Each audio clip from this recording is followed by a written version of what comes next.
Hello friends, அஸ்ஸலாமு அலைக்கும். Top cook dupe cook அதில் பரங்கிக்காய் வச்சு குல்ஃபி செஞ்சுருக்காங்க.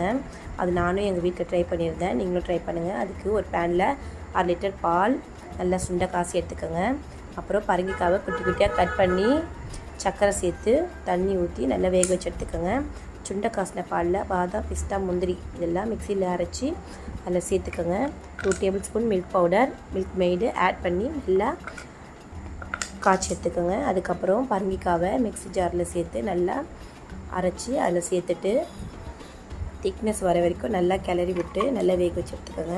நல்லா திக்னஸ் வந்த பிறகு ஒரு பக்கத்தில் ஆற வச்சுருங்க. ஆறின குல்ஃபி மேக்கரில் ஊற்றி 6 to 8 hours ஃப்ரீஸ் பண்ணி எடுத்து சர்வ் பண்ணுங்கள். இது எங்கள் குட்டிஸோட ரிவ்யூ டைம். அவங்க சூப்பராக இருக்குன்னு சொன்னாங்க. அவ்வளோதான் ஃப்ரெண்ட்ஸ், நீங்களும் ட்ரை பண்ணுங்கள். பாய்.